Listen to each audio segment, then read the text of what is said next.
6:30.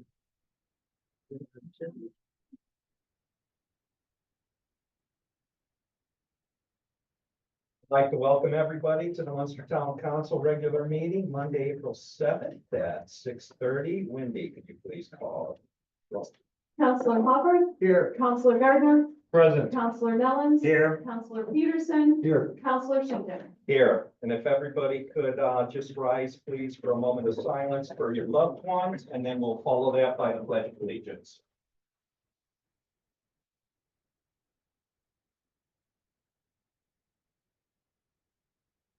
Pledge allegiance to the flag of the United States of America and to the republic for which it stands, one nation, under God, indivisible, with liberty and justice for all.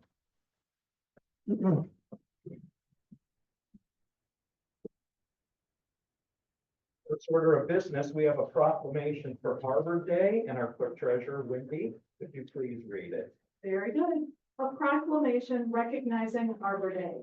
Whereas in 1872, J. Sterling Morton proposed to the Nebraska Board of Architecture that a special day be set aside for the planting of trees. Whereas this holiday, called Arbor Day, was first observed with the planting of more than 1 million trees in Nebraska. Whereas Arbor Day is now observed throughout the nation and the world. Whereas trees can reduce the erosion of our precious topsoil by wind and water, cut heating and cooling costs, moderate the temperature, clean the air, produce oxygen, and provide habitat for wildlife. Whereas trees are a renewable resource giving us paper, wood for our homes, fuel for our fires, and countless other wood products. Whereas trees in our town increase property values, enhance the economic vitality of business areas, and beautify our community. And whereas trees, wherever they are planted, are a source of joy and spiritual renewal. Therefore, be it proclaimed that the Town Council of the Town of Munster hereby supports April 25th, 2025 as Arbor Day, and encourages its citizens to support efforts to protect our trees and woodlands. And be it further proclaimed that the Town Council of the Town of Munster encourages all citizens to plant trees to gladden the heart and promote the well-being of this and future generations. We need a vote on that. Yes, we do. Do I have a motion? I'll make that motion to approve this proclamation. Do we have a second? I'll second. We don't need a discussion. Could we all do a yes vote, or do we have to do it by roll? Yes, go by roll. Thank you.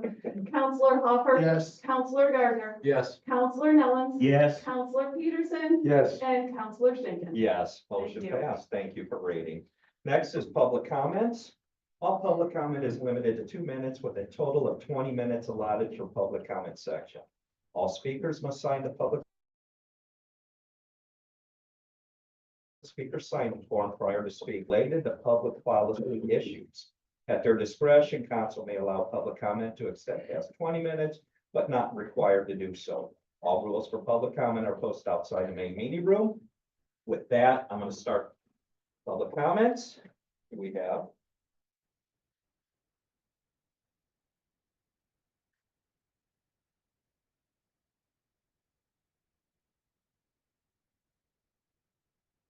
Okay. Hi.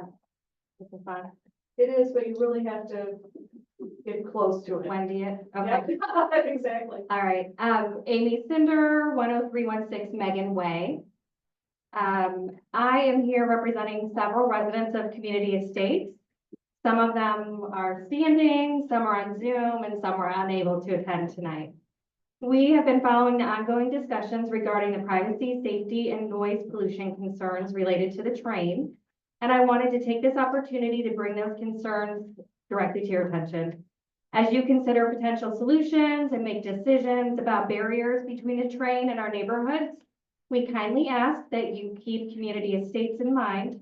These concerns affect our quality of life, and we believe that addressing them will benefit both our community and the broader area. We are more than willing, excuse me, we are more than willing to provide specific details in writing should you need further information. Additionally, we are prepared to assist in communicating with NICTD, the TDD, or any relevant government officials to help ensure our concerns are heard and appropriately addressed. Thank you very much for your time and thoughtful consideration. We look forward to working with you and finding a solution that benefits all of us. Well, thank you very much. Thank you.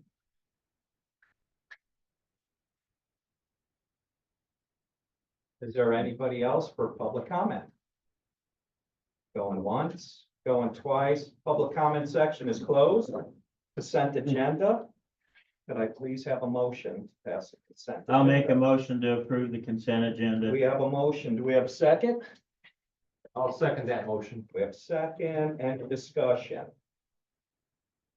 No discussion. Wendy, could you please call the vote? Counselor Hopper, Yes. Counselor Gardner, Yes. Counselor Nellens, Yes, Counselor Peterson, Yes. Counselor Schinkin. Yes. Next is old business and ordinance 1979 stop signs. And right here, ordinance 1979 additional of stop signs. An ordinance had a first reading at the last meeting. If adopted, stop signs would be installed at the T intersection of Allison Road and Donna Drive in Community Estates. Public Works and Police believe this is the best interest of safety neighborhood.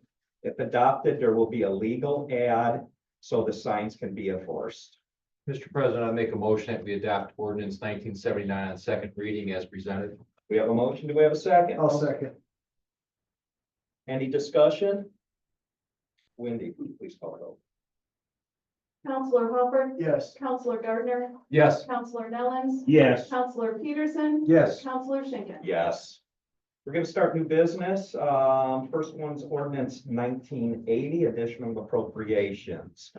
Four funds need additional appropriations. The TIP needs $3,216 to cover NICD betterment invoices that we have.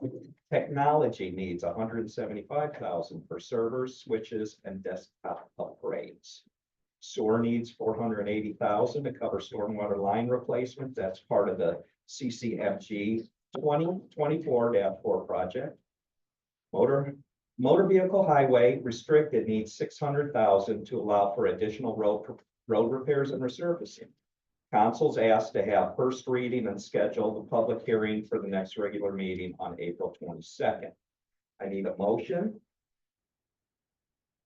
Mr. President, I would make a motion and by roll call vote here, proposed ordinance 1980 for additional appropriations on first reading and schedule a public hearing and second reading for April 21st. We have a motion. Do we have a second? I'll second that motion. Do we have any discussion over these four funds? That being said, Wendy, could you please call the vote? Counselor Hopper, Yes. Counselor Gardner, Yes. Counselor Nellens, Yes, Counselor Peterson, Yes. Counselor Schinkin. Yes. Next is line item B, contract amendment ambulance services. This is Munster and Superior Ambulance have a service contract which expired in September 30th of 2024. Superior has continued to perform under the terms of the contract. An amendment was drafted to extend the contract for 2 years, beginning October 1st, 2024, and ending September 30th, 2026. All other terms of the contract remain.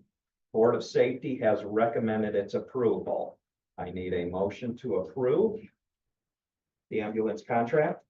I'll make a motion to approve First Amendment to the ambulance service agreement between the town of Munster, Indiana and Superior Air Ground Ambulance Service of Indiana. We have a motion. Do we have a second? I'll second that motion. Do we have any discussion? I would just like to, with my time on the Board of Safety as a liaison a couple of years ago, I was amazed on the response time that Superior does have. And I do appreciate the Board of Safety on a monthly basis reviewing those call times and everything else. Yeah. And they do a real nice job, and I do think this agreement is a very good agreement, and it's also very positive for the town of Munster. Yeah, I'm being on the Board of Safety right now. I noticed through listening through Superior and Board of Safety is that Munster has the fastest response time of any town that they service. So I do want to thank Board of Safety and making sure that they are under 5 minutes per call. Any other discussion? That being said, Wendy, could you please? Counselor Hopper. Yes. Counselor Gardner. Yes. Counselor Nellens. Yes. Counselor Peterson. Yes. Counselor Schinkin. Yes. Line item C, CCMG 2025-1, the grant agreement. Munster was awarded a 1.5 million in the CCMG 2025-1 to pave 2.7 miles of roads. NDOT has presented the contract for the funding. Council approved resolution 2149, naming intern manager Abbott as the signee. I need a motion to approve this amendment. Mr. President, I would make a motion and by voice vote to approve LPA contract number 92168 in the amount of $1,500,000 for the CCMG Community Crossing Matching Grant Program in 2025-1. We have a motion. Do we have a second? I'll second that motion. Do we have any discussion on this grant agreement?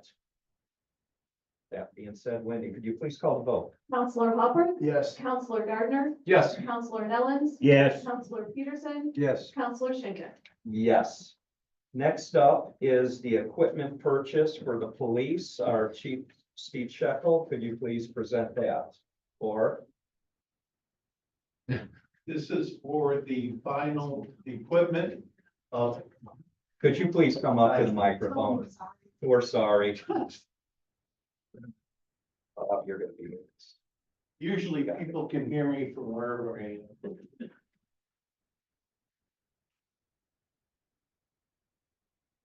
What you have before you is the final for all the squad cars, including the additional 6 from this year, to be equipped fully and out on the road. So that was the total. And this should be the last invoice you receive. Thank you very much. Do we have a motion to pay for this? Mr. President, I would make a roll call vote authorizing the Munster Police Department to purchase the necessary equipment to outfit the vehicles accordingly at a request of $398,853.29. We have a motion. Do we have a second? I'll second that motion. Do we have discussion over this?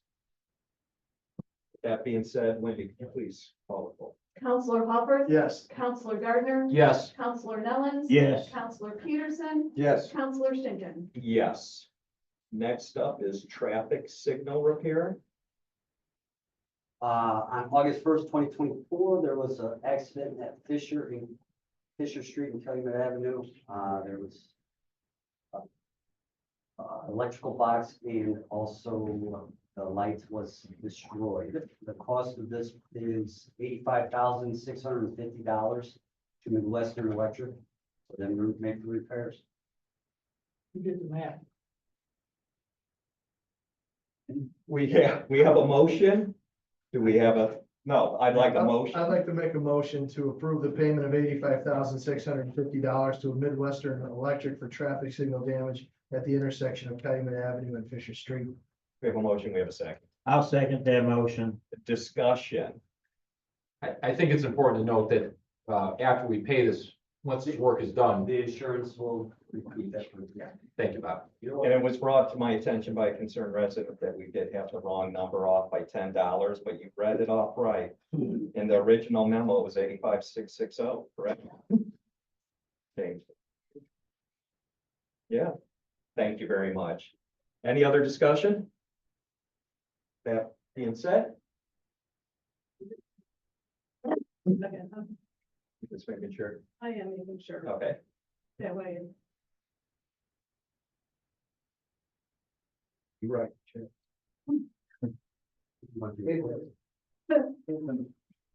It's 85,640.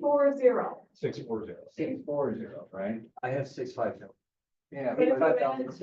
8,190 with the 77,450, it's $85,640. So there's It So was it is $10. So $10. when you said 10, and I'm like, that's what I got on, so I had to, 640. so. We'll amend the motion to be $85,640. Yes, So moved. so moved. That's what's on my memo. Very good. Thank you. And so with the amendment, could you please call it? Oh, I you're will. ready. Counselor Hopper, Yes. Counselor Gardner, Yes. Counselor Nellens. Yes. Counselor Peterson. Yes. Counselor Schinkin. Yes. Next up is the sidewalk replacement program. This is to issue or award the contract to L2 Incorporated for the amount of $68,385.25. This is for the 50/50 sidewalk program. These are all residents that came in with issues with their sidewalks and has to be part of the program. This is just to issue the contract so we can keep all over here on this project. Thank you very much. May I have a motion to approve that contract? I'd make a motion and by roll call vote to approve L2 Inc.'s quotation in the amount of $68,385.25 for the 50/50 sidewalk replacement program. I have a motion. Do we have a second? I'll second that motion. Do we have any discussion on this? Mr. President, Yes. I do want to weigh in here. I have some concerns about this, and I'm gonna share those. Prior to 2017, the town paid 100% of all sidewalk repair. And in my opinion, we paid for sidewalk repair in the same fashion that we pay for potholes to be filled, streets to be repaired, and the sewer and water line to be maintained. In 2017, though, the town amended our sidewalk ordinance to implement this 50/50 program. And in essence, what this is, and I'm sure the reasoning at the time was, hey, if we have residents pay half of the costs, we can do twice as much. But in essence, what we were doing, in my opinion, was really passing the buck on the cost of these repairs. And is often the case when you pass the buck, you don't get the results that you anticipate. And that's what we have experienced over the years since we implemented this 50/50 program. One of the first problems that's emerged is that people aren't aware of this. They get these unexpected invoices in the mail and they're upset, they're shocked, it's an expensive number. And they've complained, hey, we weren't notified about this, we weren't given due process. And as a result, I'm aware that we've had to walk away from a substantial number of these invoices over the years because the town didn't give adequate notice for service. Another problem emerged was that we have residents on fixed incomes or low income, they couldn't afford to pay for the repairs. These bills can be substantial, amounting to thousands of dollars. Now, the last council implemented a solution, they implemented a waiver program, but that implicates some privacy issues. People have to apply and they have to come before the council in terms of having their address, their names identified. And for some folks, that's something that they didn't want to do. And finally, tonight, we have this proposal where only sidewalks that are specifically requested by residents are going to be repaired. Well, that raises the question of how about the sidewalks where residents don't make those requests? We still have sidewalks that need to be repaired. And the reality is, because ultimately, in my opinion, this is our responsibility, if we don't get these sidewalks repaired, the town gets sued. In fact, there's an active lawsuit right now against the town for somebody that tripped on a sidewalk. A year ago, I proposed an ordinance that replaced this 50/50 program, returning us to the original process of the town paying for these sidewalk repairs. But more importantly, it was based on the town's physical inspection and rating, utilizing the town's official judgment and discretion in ranking the substandard sidewalks. I think that is a way that we should approach fixing sidewalks. Our staff or residents call in, we rank them, and there's a process of ranking from 1 being worst to 4 being best. And we repair the sidewalks based on what's worst first. I think the current 50/50 program and the problems we've experienced are a reflection of the fact that, in my opinion, it's not working. And this brings to mind a comment that was made to me by a good friend who's a former elected official right before we took office. He said, Jonathan, from time to time, you're going to be confronted with decisions that are bad and worse. In this case, I think this current 50-50 sidewalk problem is bad. And I further think what's worse is not fixing sidewalks. So I bring this to the attention of my colleagues on the council, and I urge that we revisit this matter and we return to a process that I believe is overall fair. We do the work and we pay for the work, and we restore what would be, in my opinion, the regular expectations of the residents. So I will vote for this tonight, but I urge that this council consider restoring back to the old program and eliminate these problems that I think that have cropped up over the years. Thanks, Mr. President. Mr. Westland, can you please explain to us, like you did at our agenda meeting, about this program and why it is a 50-50? Well, ultimately, you know, a lot of this is a policy decision, right? As Mr. Peterson articulated, previous to 2017, it was the policy that we would fix sidewalks. I think there's a little bit of misnomer that folks believe, and I'm not suggesting that it's you, but, or anyone in the council, but that the town owns the sidewalk. And, you know, so the street, the town does own, right? Like, so it's a little bit different animal than a sidewalk. In 2017, and then again, and Bob can help me, in 2019, that we did the PACER rating. I do not recall. So somewhere around within 2017 to 2020, let's say, there was a rating done by SEH. The town paid for SEH to go out and rate every square inch of the sidewalks in town. And at that time, it was decided that we would use our limited funds to address the ones that were the worst rated. And then the residents would receive a bill for their half, and that was subsequently changed. If you were on a corner lot, it wasn't quite as bad. We paid for more, and that was amended 22, 23, something like that.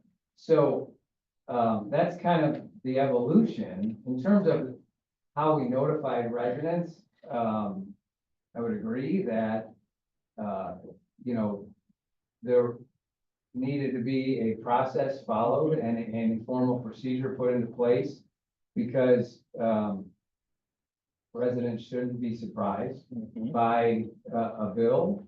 But at the end of the day, some municipalities take the position that we're not doing sidewalks at all, right? Like, so it is completely a policy determination for the council as a whole to decide, you know, and it can be, you know, we have the ordinance we have now. That ordinance could be changed. But What about liability issues, right? so the liability issues, in my opinion, in order to, if you are going to contribute something towards sidewalks, right? Whether you're gonna pay for them all, or you're gonna pay for a portion, or whatever, the key is the discretionary immunity section of the Indiana Tort Claims Act.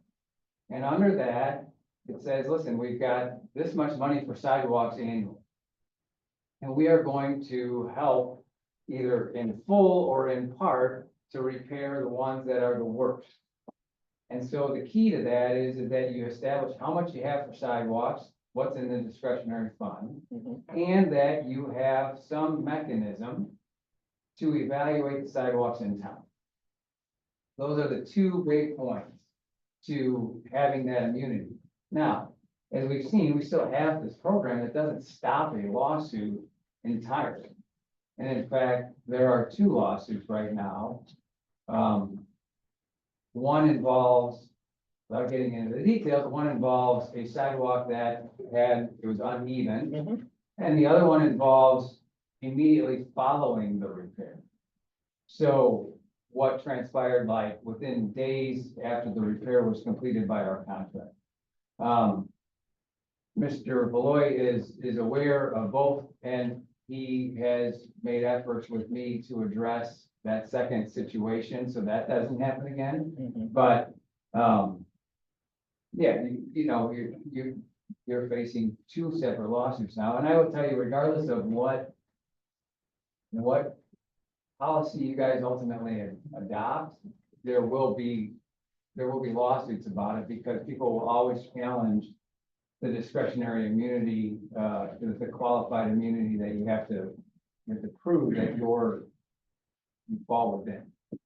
So my question is, if we do 100% going forward with contractors, what's in the sidewalk when they build a house? I mean, the way our ordinances work now is that the homeowner pays the contractor and Okay. builds the house and that sidewalk goes in. Yeah, Bob's got the ordinance here. The owner, 46-101, the owner of any dwelling, building, subdivided lot or property shall be responsible for maintaining in good condition and repair the sidewalk in front of and alongside the property of the owner. So, you know, again, that's an ordinance and you guys have discretion over ordinance. Mhm. So, we could certainly, in 2017, there was a fairly comprehensive review done as to whether or not we wanted to go to a 50-50 program.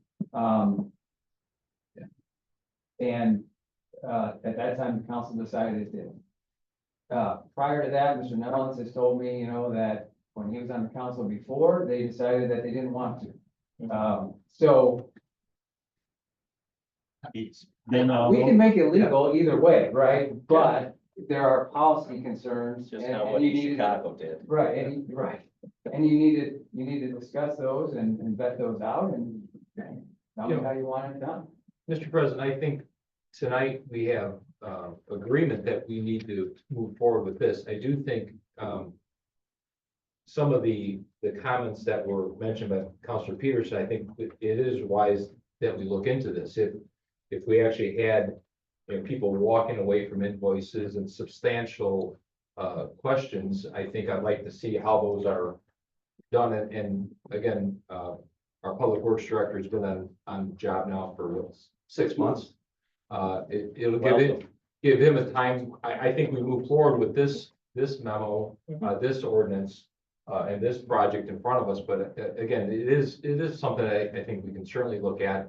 And again, there were improvements made along the years of doing this type of program. Maybe we've made those improvements that this is much more seamless than what it was 5 years ago. So I think we move forward with this motion. And I think it is a good thing that Public Works does review this and in a period of time, we do get some of this information back that we see if the program has been improved from the time that we started it. Okay. Any other discussions on this? Great discussions. With that being said, Wendy, please call the vote. Counselor Hopper, Yes. Counselor Gardner, Yes. Counselor Nellens, yes, Counselor Peterson, Yes. Counselor Schinkin. Yes. And last one, GMS4, invoice approval. So the town of Munster employs the services of Reggie Portals from OHM Advisors to perform MS work for the town of Munster. That was June 17th of 2024. The council approved 40,000 was given to OHM Advisors. The authorized amount for OHM Advisors has now been surpassed. There's a current invoice to be paid for OHM Advisor. The amount due that exceeds the $40,000 limit is $1,815.00.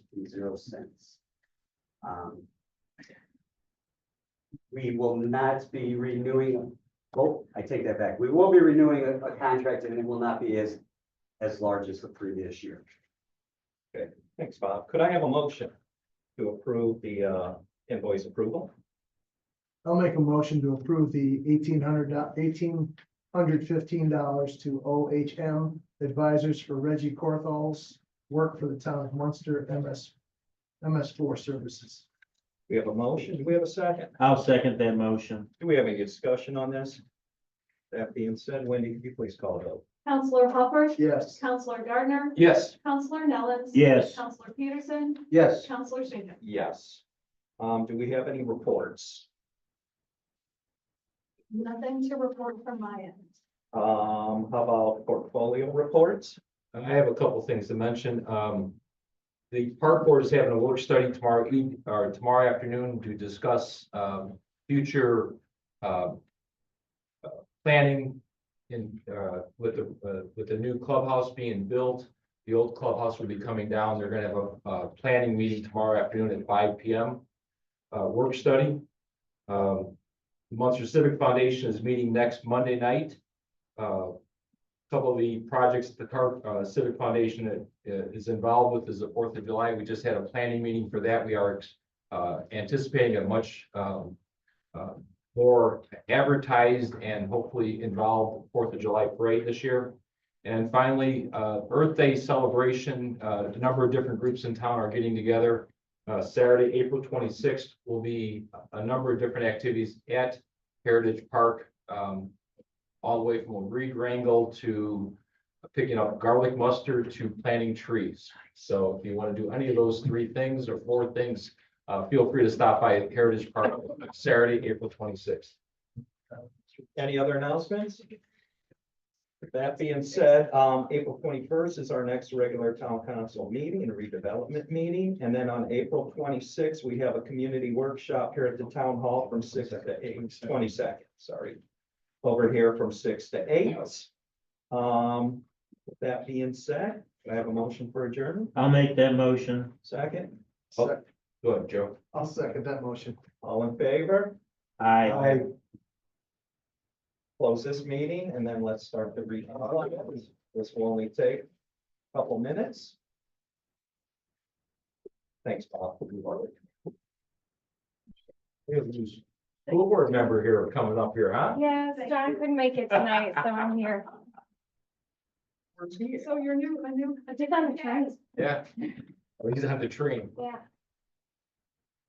Well, welcome. he told me Well- what it is. He didn't tell you what to say? The only thing you're gonna say is, I'm present. Yeah, that's it. Okay. It's like the highlight. And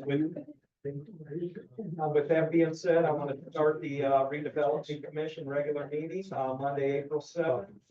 Wendy, could you call the order? I will. Commissioner Hopper, Here. Commissioner Gardner, Present, I'm sorry. Oh. I'm sorry.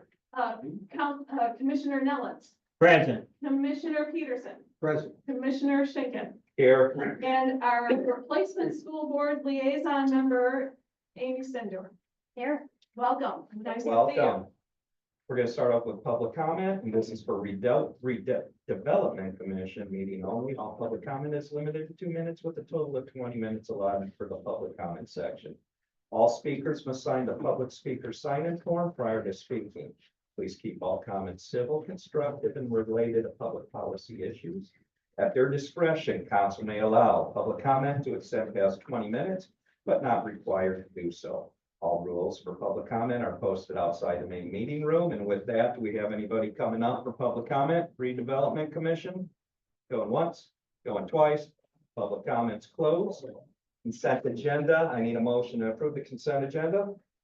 I'll make that motion to approve the consent agenda. Do we have a motion? Do we have a second? I'll second that motion. And do we have any discussion? That being said, Wendy, could you call the roll? Commissioner Hopper, Yes. Commissioner Gardner, Yes. Commissioner Nellens, Yes. Commissioner Peterson, Yes. and Commissioner Schinkin. Yes, we have no old business, no new business. Any reports? No reports, any announcements? With that, I need a motion to adjourn. I'll make that motion for adjournment. Do we have a second? I'll second. All those in favor say aye. Aye. Thank you, everyone.